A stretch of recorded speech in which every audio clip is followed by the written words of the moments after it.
बिस्मिल्लाहिर्रहमानिर्रहीम। कैसे हैं भैया आप लोग? रटना नहीं है, समझना है।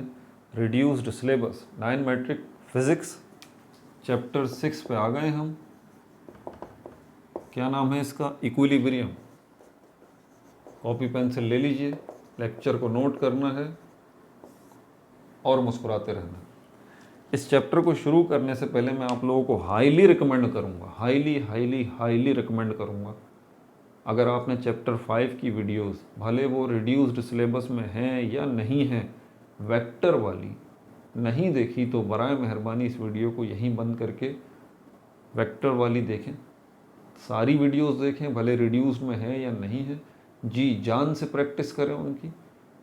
क्योंकि अगर आपने वेक्टर वाले चैप्टर को घोल के न पिया, क्या कहा मैंने? अगर वेक्टर वाले चैप्टर को घोल के न पिया, अच्छी तरह उसको न समझा, तो आप आगे फिज़िक्स में जो ना लंगड़ाते हुए जाएंगे।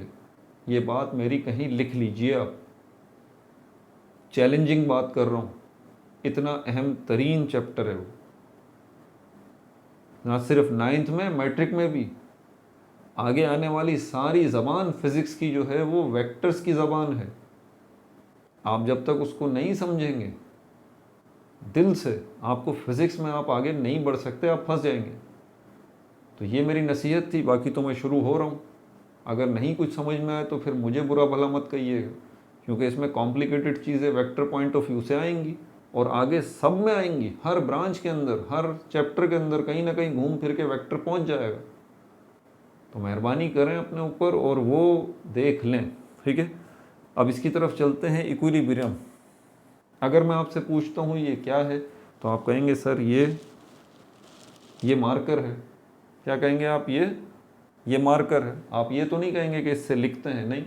आसान सा सवाल है, ये क्या है? आप बोलेंगे ये मार्कर है। फिर मैं आपसे पूछता हूँ कि इससे करते क्या है, तो आप कहेंगे सर इससे हम लिखते हैं। Okay fine. इक्विलिब्रियम है क्या? पहले ये चीज़, व्हाट,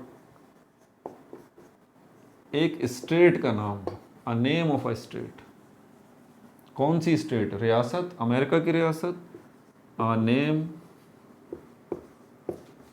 ऑफ अ स्टेट। या फिर केमिस्ट्री के अंदर जो स्टेट्स ऑफ मैटर है, सॉलिड, लिक्विड, गैस, नहीं भाई, यहाँ पर स्टेट का मतलब है हालत, हालत या कैफियत, हालत या कैफियत। एक मिसाल देके आपको समझाता हूँ। In which state you are living these days. आप किन हालात में जी रहे हैं इन दिनों। अगर मैं कहता हूँ कि I am living in a poor state, मैं गुर्बत में जी रहा हूँ। समझ में आई बात? ये मैंने इसीलिए इस एक वर्ड पे इतना ज़्यादा ध्यान दिया है। तो ये जो है वो क्या है? इक्विलिब्रियम एक हालत का नाम। अब सवाल ये पैदा होता है, अगर गुर्बत जो है वो भी एक कैफियत का, एक हालत का नाम है, तो उसमें होता क्या है? उसमें आपके पास पैसे नहीं होते। सीधी सी बात है, पैसे आपके पास नहीं होते, इसीलिए आप इन हालात का शिकार हो गए कि गरीब हैं। समझ आ गई बात? इसी तरह अमीर होना भी एक कैफियत है, एक हालत है, एक स्टेट है, जिसमें आपके पास ढेरों ढेर पैसे हैं, ठीक है। सेहतमंद होना भी एक स्टेट है, एक हालत है। अब इक्विलिब्रियम ये भी एक स्टेट है। यहाँ तो गुर्बत है या अमीरी है या सेहतमंदी, तंदुरुस्ती है, तो इंसानों से मुताल्लिक है। इक्विलिब्रियम भी क्या इंसानों से मुताल्लिक है? नहीं। इक्विलिब्रियम जो है वो थिंग्स, चीज़ों से मुताल्लिक है, चीज़ों से मुताल्लिक है। कौन सी चीज़ों को हम कह सकते हैं कि ये इक्विलिब्रियम स्टेट में है? दो किस्म की चीज़ों। एक वो चीज़ें जो कि रेस्ट में हैं, दूसरी वो चीज़ें जो कि यूनिफॉर्म मोशन में हैं, यूनिफॉर्म मोशन में।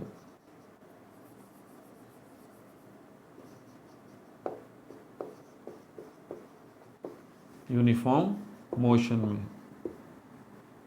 तो वो सारी चीज़ें जो कि रेस्ट में हैं, हम उनको कहेंगे कि वो इक्विलिब्रियम स्टेट में है, यानी कि इक्विलिब्रियम की हालत में है। और वो सारी चीज़ें जो हरकत में हैं, लेकिन हरकत उनकी यूनिफॉर्म है, तो उसको हम कहेंगे कि वो चीज़ें भी क्या है? वो इक्विलिब्रियम में है, इक्विलिब्रियम की हालत में है। अब वजह क्या है इसके पीछे, और इसके पीछे वजह क्या है? चीज़ें तो बहुत सारी हरकत कर रही हैं, ये मैं भी हरकत कर रहा हूँ, मार्कर भी हरकत कर रहा है, ठीक है। तो क्या ये सब भी जो है वो इक्विलिब्रियम में होंगी चीज़ें, ये मैं और ये मार्कर? नहीं, मेरी हरकत और इस मार्कर की हरकत यूनिफॉर्म नहीं है। हरकत का यूनिफॉर्म होना ज़रूरी है। यूनी वर्ड का मतलब होता है वन, फॉर्म का मतलब होता है शक्ल। ऐसा मोशन, ऐसी हरकत जिसकी एक शक्ल हो। अब ऐसी हरकत जिसकी एक शक्ल हो वो कैसे हो सकती है? जब वेलोसिटी कांस्टेंट हो, उसकी रफ्तार, क्योंकि हरकत वो कर रही है ना बॉडी, तो यकीनन उसकी वेलोसिटी भी होगी, लेकिन वेलोसिटी जो है वो कांस्टेंट होनी चाहिए, मुस्तकिल वेलोसिटी होनी चाहिए उसकी। नो चेंज इन वेलोसिटी, रफ्तार में कोई तब्दीली ना हो, ना रफ्तार बढ़े ना कम हो। फिर आपको याद आएगा फ़ौरन से, रफ्तार में बढ़ना या कमी होना, इसको दूसरे लफ्ज़ों में हम एक्सेलरेशन कहते हैं। तो आप वेलोसिटी को कांस्टेंट रखने के बजाय आप ये बोल दें कि नो एक्सेलरेशन, वेरी सिंपल, क्योंकि एक्सेलरेशन असल में वेलोसिटी के चेंज का ही तो दूसरा नाम है। तो ऐसी हरकत जिसमें एक्सेलरेशन प्रोड्यूस ना हो, उसको हम कहते हैं यूनिफॉर्म मोशन। ठीक हो गई बात।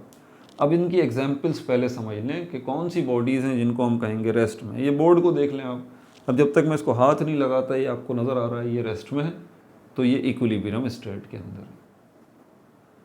और यूनिफॉर्म मोशन जो है, इसकी एग्जाम्पल हमारे पास क्या है? इसकी एग्जाम्पल हमारे पास है, ये आप कार है आपकी, ठीक है।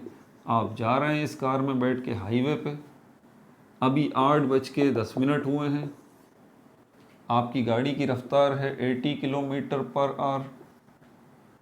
फिर 8:15 हो जाते हैं, 8:20 हो जाते हैं, आपकी गाड़ी की रफ्तार यही रहती है। पहली चीज़, वेलोसिटी कांस्टेंट, वेलोसिटी कांस्टेंट। एक और शर्त भी है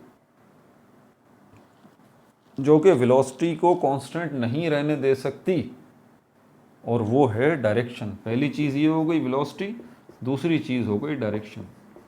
डायरेक्शन आपकी चेंज ना हो, डायरेक्शन आपकी चेंज ना हो। आप हाईवे पे जा रहे हैं तो सीधे जा रहे हैं। अब यहाँ बच्चे सोच रहे होंगे कि डायरेक्शन चेंज ना हो, इसका मतलब शायद ये है कि आप हाईवे पे जा रहे हैं, आगे कोई टर्न आ गया, आपने गाड़ी मोड़ दी, तो ये डायरेक्शन शायद चेंज हो गई। डायरेक्शन का मतलब फॉरवर्ड गाड़ी जा रही है, बैकवर्ड नहीं जानी चाहिए, अपवर्ड नहीं जानी चाहिए, डाउनवर्ड नहीं जानी चाहिए। अब आयरन मैन की गाड़ी तो है नहीं भाई कि जो अपवर्ड जाएगी, ठीक है ना। सुपरमैन की गाड़ी है कि डाउनवर्ड जाएगी। गाड़ी तो फॉरवर्ड जाएगी या बैकवर्ड जाएगी। राइट वर्ड जा सकती है सीधे हाथ की तरफ, और लेफ्ट वर्ड भी जा सकती है। ये भी डायरेक्शंस हैं, इनको तो आप छोड़ दें। यहाँ पर ये अगर इन डायरेक्शंस में आ जाते हैं तो ये भी डायरेक्शन की तब्दीली ही है। गाड़ी फॉरवर्ड जा रही है, राइट वर्ड नहीं जानी चाहिए, लेफ्ट वर्ड नहीं जानी चाहिए, अपवर्ड डाउनवर्ड भी नहीं जानी चाहिए, बैकवर्ड भी नहीं जानी चाहिए, सिर्फ फॉरवर्ड ही जाए। इसके साथ साथ गाड़ी जो सीधी जा रही है, बिल्कुल ये मेरे हाथ को देखें, ऐसी ही रहे। और अगर ज़रा सी भी टिल्ट हो गई यूँ या यूँ हो गई, इस एरो से समझाता हूँ, ये सीधी जा रही है, याद रहे टर्न नहीं लिया, सीधी जा रही है। हल्का सा सिर्फ यूँ किया या यूँ किया, हल्का सा, ये हल्का सा खम, हल्का सा टिल्ट, हल्का सा झुकाव, हल्का सा मुड़ जाना भी नहीं होना चाहिए। इसको भी डायरेक्शन की तब्दीली कहते हैं, इसको भी चेंज इन डायरेक्शन कहते हैं। ये नहीं होना चाहिए कांस्टेंट डायरेक्शन, बिल्कुल सीधी जा रहे हैं यूँ जैसे जम गए, हल्का सा भी यूँ ना यूँ। क्लियर है? ये दो शर्तें इस गाड़ी में पूरी हो रही हैं। वेलोसिटी तो कांस्टेंट है, डायरेक्शन भी कांस्टेंट है। तो ये गाड़ी किस स्टेट में है, किस हालत में है? ये इक्विलिब्रियम हालत में है। ठीक है सर, यहाँ तक तो बात समझ आ गई। अब इसमें हो क्या रहा है, वजह क्या है? मिटा दूँ इसको, रेस्ट वाली एग्जाम्पल भी देख लेते हैं और यूनिफॉर्म मोशन वाली एग्जाम्पल भी देख लेते हैं, लेकिन ज़रा इसकी डेफिनेशन तो पूरी कर लें। अब ज़रा इसकी डेफिनेशन की पूरी की बात आती है। इक्विलिब्रियम स्टेट एक ऐसी हालत इन विच जिसमें equal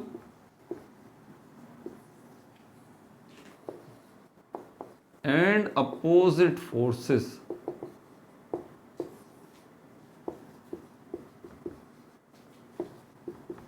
act on a body. एक ऐसी हालत जिसमें ऐसी फोर्सेस एक्ट कर रही हैं जो कि इक्वल हैं और अपोजिट हैं। रेस्ट, ये बुक रखी हुई है टेबल के ऊपर, रेस्ट पोजीशन में है, तो इसका मतलब इक्विलिब्रियम स्टेट में है।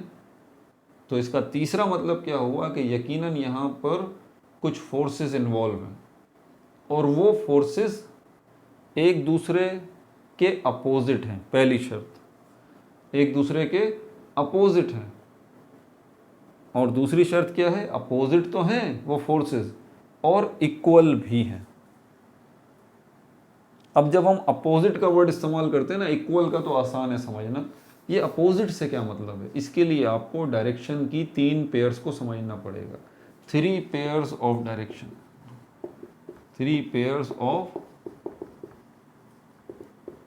डायरेक्शन, 3 पेयर्स हैं। याद रहे, एक पेयर के अंदर 2 चीज़ें होती हैं।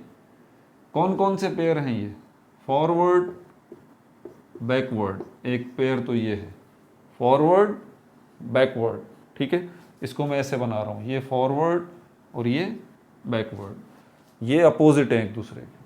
फॉरवर्ड बैकवर्ड के अपोजिट है, बैकवर्ड फॉरवर्ड के अपोजिट है। ये देख लीजिए। अच्छा, दूसरा क्या है जो यहाँ इसको बनाना थोड़ा सा मुश्किल है, क्योंकि ये बोर्ड क्योंकि 2D है, 2 डायमेंशनल है, तो इसीलिए ये राइट वर्ड और लेफ्ट वर्ड इसको भी यहाँ बनाना मुश्किल है। ये भी बिल्कुल ये फॉरवर्ड और बैकवर्ड जैसा ही बन पाएगा, लेकिन प्रैक्टिकली मैं आपको दिखा देता हूँ। फॉरवर्ड ये, बैकवर्ड ये, ठीक है। यहाँ मैं खड़ा हुआ हूँ, ये मैं फॉरवर्ड गया और ये बैकवर्ड। अब राइट हैंड साइड की तरफ ये राइट वर्ड गया फिर आ गया, ये लेफ्ट वर्ड गया फिर आ गया, ठीक है। तीसरा पेयर अपवर्ड गया और डाउनवर्ड गया। तीसरा पेयर ये आ गया, अपवर्ड और डाउनवर्ड। इसको बनाना आसान है भाई, अपवर्ड और डाउनवर्ड। समझ आ गई बात? तो ये फॉरवर्ड बैकवर्ड एक दूसरे के अपोजिट हैं, लेफ्ट वर्ड राइट वर्ड ये भी एक दूसरे के अपोजिट हैं, अपवर्ड डाउनवर्ड ये भी एक दूसरे के अपोजिट हैं। ये क्यों समझाया आखिर आपको मैंने? क्योंकि इनको जब आप समझेंगे तो इस बुक के ऊपर लगने वाली इक्वल और अपोजिट फोर्सेस का कॉन्सेप्ट आपको समझ आ जाएगा। अब यहाँ पर एक फोर्स जो है वो डाउनवर्ड लग रही है, जिसको हम क्या कहेंगे पता है आपको? वेट कहेंगे उसको। क्या कहेंगे? वेट। सपोज करें ये 50 न्यूटन की है। अब जब मैं इसको कह रहा हूँ ना कि ये रेस्ट पोजीशन में, मतलब ये इक्विलिब्रियम स्टेट के अंदर है, तो आप समझ जाएंगे ये बात कि equal and opposite forces, force नहीं फोर्सेस यहाँ पर एक्ट कर रही हैं। अगर मैं एक फोर्स बताऊंगा तो आप मुझसे लड़ पड़ेंगे, सर एक फोर्स नहीं, कम से कम दूसरी फोर्स होगी जो इसके अपोजिट होगी, वो भी ज़रा बता दीजिए। क्योंकि ये रेस्ट में है और रेस्ट में तभी है जब कोई दूसरी फोर्स इसके अपोजिट है। तो मैं बताऊंगा भाई, नाराज़ होने की ज़रूरत नहीं, ये अपोजिट फोर्स ये रही, ठीक है। और ये अपोजिट फोर्स है, इसको हम कहते हैं नॉर्मल रिएक्शन। नॉर्मल रिएक्शन जिसको R से रिप्रेजेंट करते हैं। ये वेट भी फोर्स है, ये नॉर्मल रिएक्शन भी फोर्स है। ये नॉर्मल रिएक्शन फोर्स जो है ये कौन लगा रहा है? ये टेबल लगा रही है। किस डायरेक्शन में लगा रही है? अपवर्ड डायरेक्शन में लगा रही है। कितनी लगा रही है? जितनी वेट लगा रही है। वेट कितनी है? 50 न्यूटन। तो नॉर्मल रिएक्शन ये जो फोर्स है ये भी 50 न्यूटन है। वेट डाउनवर्ड है तो यकीनन ये अपवर्ड है। और अब इसमें से क्योंकि हम अपोजिट की बात कर रहे हैं, एक चीज़ सिर्फ रह गई है, और वो क्या? कि किसी एक को आपको नेगेटिव करना पड़ेगा। ये भी पॉजिटिव नज़र आ रही है, ये भी पॉजिटिव, तो किसी एक को आप नेगेटिव कर दें। मैं इसको नेगेटिव कर देता हूँ। -50 +50 -50 +50 कैंसिल होके क्या हो गया, 0।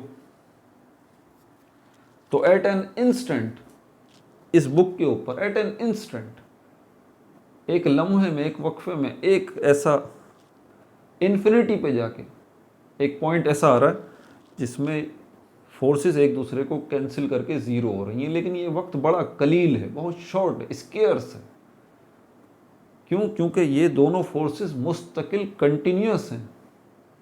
अगर कैंसिल हो भी रही हैं तो फ़ौरन दूसरी फोर्स उसकी जगह ले लेती है। वेट अगर कैंसिल भी हो रही है तो दोबारा वेट जनरेट हो जाती है। समझ आ गई बात? तो ये इक्विलिब्रियम का कॉन्सेप्ट था, जिसमें मैंने रेस्ट में आपको ये दिखा दी बात। अब दूसरी जो हमारे पास यूनिफॉर्म मोशन वाली एग्जाम्पल है, जिसमें हमने कार को देखा था, उसमें भी हम इक्वल और अपोजिट फोर्सेस को देखते हैं। उसमें हमारे पास 2 पेयर हैं, यानी कि 4 फोर्सेस हैं।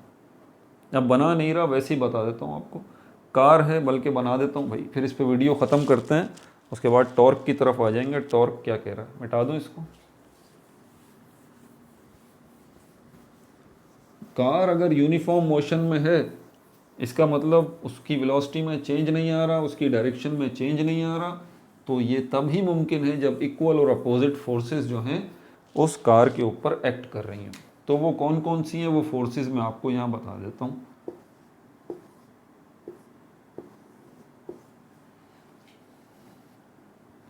फॉरवर्ड फोर्स जो है वो इंजन की है। अगर फॉरवर्ड फोर्स इंजन की है तो इसकी अपोजिट क्या होगी, बैकवर्ड फोर्स, वो फ्रिक्शन की है। ये फ्रिक्शन फोर्स कहाँ है, ये इस सरफेस पर है, जो सड़क है ना। फ्रिक्शन कहाँ पर है, रोड, सड़क पर है।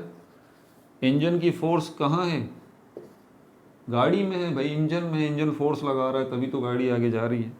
ठीक है, तो ये तो 2 फोर्सेस हो गई। इसको हम 100 न्यूटन कर लेते हैं, इसको भी 100 न्यूटन कर लेते हैं। किसी एक को प्लस कर लें, किसी एक को माइनस कर लें, इसको माइनस कर लेते हैं। ये प्लस कैंसिल होके 0, इक्वल है, अपोजिट है, कैंसिल होके 0। ये एक पेयर हो गया। दूसरा पेयर, इसका वेट भी तो है डाउनवर्ड, और रिएक्शन ऑफ द सरफेस, ये जो रोड है ये अपवर्ड। ये दोनों फोर्सेस जो हैं वो इक्वल होंगी, अपोजिट होंगी। सपोज करते हैं 20 न्यूटन वेट है जो डाउनवर्ड है, और upward reaction of the surface कितनी है, इसको R से रिप्रेजेंट कर रहे हैं, ये भी यकीनन 20 न्यूटन ही है। अब इसमें से इसको माइनस कर दें, इसको प्लस कर दें, ये भी कैंसिल। तो ये 2 पेयर इन्वॉल्व हैं यहाँ पर, जो कि इक्वल फोर्सेस और अपोजिट फोर्सेस प्रोवाइड कर रहे हैं, जिसकी वजह से ये गाड़ी जो है वो यूनिफॉर्मली मूव कर रही है एक जगह से दूसरी जगह। ये इक्विलिब्रियम का कॉन्सेप्ट मैंने आपको समझा दिया है। इसमें बहुत सारी बातें हैं, आगे चल के जो आएंगी। अपना बहुत ज़्यादा ख्याल रखिएगा। No like, no subscribe, only share.